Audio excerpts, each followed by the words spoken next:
Function f of x is equal to x square minus x plus one divided by x square plus one. ये basically किस type का है, quadratic by quadratic form का, quadratic by quadratic type का जो है function है। ठीक है, तो इसके सॉल्व करने के लिए दो तरीके। पहला तो है कि आप इसको ऐसे वाई एफ ऑफ एक्स को वाई ले लो और यहाँ पे x square minus x plus one divided by x square into x plus one. ठीक है, अगर इसके डोमेन की बात करो तो देखो नीचे में जो डी है इसका लेस देन जीरो है। ठीक है, तो ये तो ऑलवेज पॉजिटिव होगा और ए जो लीडिंग कोफिशिएंट है इसका वन है, जो भी ग्रेटर देन जीरो है तो ये तो always greater than equal to zero होगा।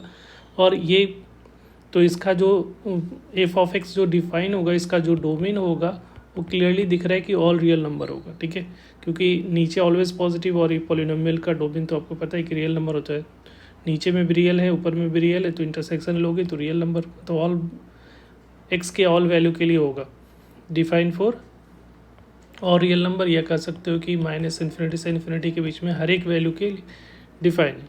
राइट, तो अब यहाँ पे एक मेथड है जिसको हम लोग इसको y ले लो और इसको क्वाड्रेटिक में कन्वर्ट कर लेते हैं, तो एक y into x square plus y x plus y is equal to x square minus x plus one कर लेते हैं।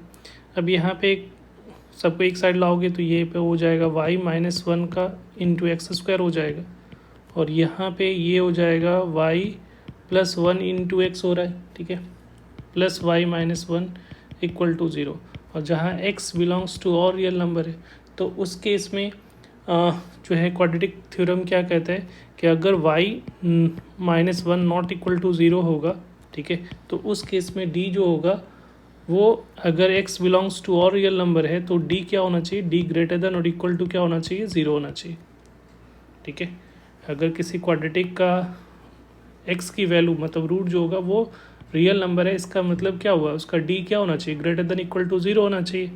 तो d अगर greater than equal to zero होगा इट मीन्स कि y प्लस वन, b क्या है, y प्लस वन का whole square minus four times y minus one into y minus one, तो y माइनस वन का होल स्क्वायर हो जाएगा, वो ग्रेटर देन और इक्वल टू क्या होना चाहिए, ज़ीरो होना चाहिए। राइट, अब यहाँ पे अगर इसको सिंप्लीफाई करोगे, ठीक है, तो ये क्या दिख रहा है, y प्लस वन का whole square minus two times y minus one का whole square is greater than equal to zero. तो A square minus B square के फार्मूला से y प्लस वन और minus two times y minus one into y plus one और plus two times y minus one is greater than equal to zero होगा। इसको simplify करोगे तो कितना आ रहा है, बाई माइनस टू बाई, तो ये हो जाएगा माइनस वाई हो रहा है, और यहाँ पे वन और प्लस टू तो ये हो गया प्लस थ्री इंटू इधर देखोगे तो ये थ्री वाई हो रहा है, थ्री वाई, और यहाँ पे माइनस टू और ये क्या आ रहा है आपका प्लस वन, तो ये माइनस वन हो रहा है, greater than equal to zero. यहाँ से माइनस कॉमन लोगे तो y minus three into three y minus one greater than equal to zero होगा। तो अगर माइनस से दोनों साइड मल्टीप्लाई करोगे तो y minus three into three y minus one is less than equal to zero. अब यहाँ पे वेबी का मेथड यूज़ कर सकते हो, तो यहाँ पे y की वैल्यू क्या हो जाएगी, एक तो वैल्यू आएगी वन बाई थ्री और एक आ रहा है थ्री। ठीक है, तो ये पॉजिटिव ये नेगेटिव ये पॉजिटिव, हम लोग को क्या लेना है, नेगेटिव। तो यहाँ से y बिलोंग्स टू क्या आ रहा है, वन बाई थ्री से लेकर थ्री के बीच में होगा। राइट, अब एक वैल्यू अगर ये तो y not equal to zero के लिए है, ठीक है, या y कह सकते हो नॉट इक्वल टू ज़ीरो होगा क्वाड्रेटिक के लिए। अगर यहाँ पे y की वैल्यू अगर वन होता है, if y equal to one, वो भी चेक करना पड़ेगा, y इक्वल टू वन होगा, देन ये इसकी वैल्यू क्या आएगी, y की जगह पे वन पुट करोगे इस इक्वेशन वन में, तो यहाँ पे वन इज इक्वल टू क्या आ रहा है, x square minus x plus one divided by क्या होगा, x square into x plus one हो जाएगा। ठीक है, तो अगर इसको सिंप्लीफाई करोगे तो x square plus x plus one is equal to x square minus x plus one, तो एक्स स्क्वायर से एक्स स्क्वायर कैंसिल आउट हो गया, तो two x equal to zero, तो इसका मतलब x की वैल्यू क्या आ रही है, ज़ीरो आ रही है। ठीक है, तो ज़ीरो आ रही है, इसका मतलब है कि इस x की वन के लिए वैल्यू क्या आ रहा है, ज़ीरो आ रहा है, तो इसका मतलब ये डिफाइन होगा। ठीक है, तो यहाँ पे जो वैल्यू है वो रेंज क्या रह जाएगा, यही रेंज रह जाएगा, y इज इक्वल टू 1/3 से लेकर 3 के बीच में, ठीक है। एक रियल वैल्यू आ रहा है ना, इसलिए डिफाइन हो रहा है, तो कोई प्रॉब्लम नहीं है। अब यहाँ पे जो है मेथड 2 पे हम लोग आते हैं। तो मेथड 2 क्या कहता है कि आप इसको AOD एप्लीकेशन ऑफ डेरिवेटिव से भी कर सकते हो। तो y इक्वेशन 1 को डिफ्रेंशिएट कर दो, ठीक है। इक्वेशन 1 जो दे रखा है इसको differentiate with respect to x। तो x के रिस्पेक्ट में अगर डिफ्रेंशिएट करोगे तो dy/dx क्या हो जाएगा, जो डिनोमिनेटर में है ये वाला पार्ट, डिनोमिनेटर वाला पार्ट जो होगा वो एज इट इज़ लिख दो, x² + x + 1 इंटू ऊपर वाला को डिफ्रेंशिएट करोगे तो ये हो जाएगा 2x - 1, फिर माइनस, अब ये क्या करना है, x² - x + 1 को एज इट इज़ रख लो और नीचे वाला को डिफ्रेंशिएट करोगे तो 2x + 1 हो जाएगा, डिवाइडेड बाई x² × x + 1 ये हो रहा है। और इसको किससे इक्वेट कर दोगे, 0 से, ठीक है।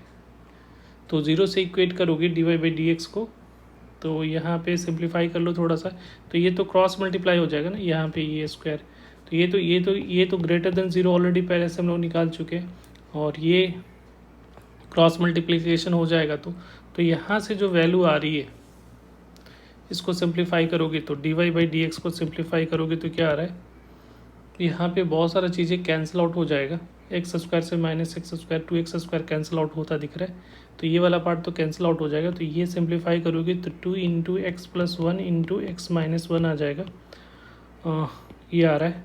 और ये वैल्यू क्या हो जाएगी, इक्वल टू 0 करोगे तो यहाँ से x की वैल्यू जो आएगा, एक आएगा -1 और एक आ रहा है +1। तो अब यहाँ पे dy/dx का ग्राफ ड्रॉ करने के लिए हम लोग क्या कर रहे हैं कि यहाँ पे एक नंबर लाइन सिस्टम पे देखो, ये -1 है, ये +1 है, तो यहाँ पे क्या हो जाएगा, यहाँ पे हमारा जो होगा ये जो होगा पॉजिटिव नेगेटिव पॉजिटिव, ठीक है। तो यहाँ पे डिक्रीज़ कर रहा है, ये वाला रीजन जो है डिक्रीजिंग वाला है, और इंक्रीजिंग वाला ये प्लस होगा ना, ये इंक्रीज़ करेगा, इधर डिक्रीज़ करेगा, इधर इंक्रीज़ करेगा। ये साइन किसके लिए, ये साइन dy/dx का है। तो जब dy/dx स्लोप अगर पॉजिटिव होता है तो इंक्रीज़, और नेगेटिव होगा तो डिक्रीज़, ठीक है। यहाँ पे स्लोप 0, यहाँ पे भी स्लोप 0 है, तो यहाँ पे नेचर चेंज होगा, मतलब कर्व का जो नेचर होगा चेंज होगा।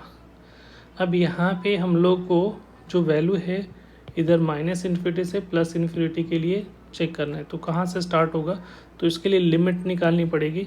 तो लिमिट x टेंस टू, अगर +∞ की बात कर रहे हैं तो ये जो वैल्यू आ रहा है क्या होगा, x² - x + 1 divided by x² + x + 1 होगा। तो इस लिमिट निकालोगे तो इसके लिए क्या करना पड़ता है, limit x tends to 0, x² common निकालोगे तो यहाँ पे 1